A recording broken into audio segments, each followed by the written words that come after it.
Black hole সম্পর্কে আমরা সকলেই কিছু না কিছু জানি। একটি তারার যখন জীবনাবসান ঘটে তখন একটি ব্ল্যাক হোলের সৃষ্টি হয়। একটি তারার মূল শক্তি উৎস হচ্ছে নিউক্লিয়ার ফিউশন।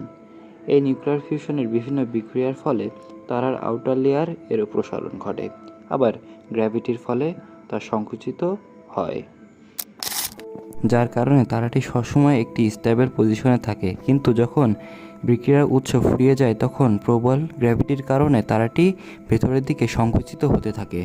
প্রচণ্ড গতিতে সংকুচিত হওয়ার কারণে ঘটে এক বিশাল বিস্ফোরণ। এই বিস্ফোরণকে বলা হয় সুপারনোভা। সুপারনোভার কারণে তারার যেই ম্যাটারগুলো থাকে তা একটি ছোট্ট ইনফিনিট পয়েন্টে এসে একত্রিত হয়। এই স্মল পয়েন্টের গ্র্যাভিটেশনাল ফোর্স এতই বেশি হয় যে তার আশেপাশে যাই থাকে সেটাই গ্রাস করে নিতে সক্ষম, এবং এই গ্রাস করে নেওয়া জিনিসটাই হলো ব্ল্যাক হোল।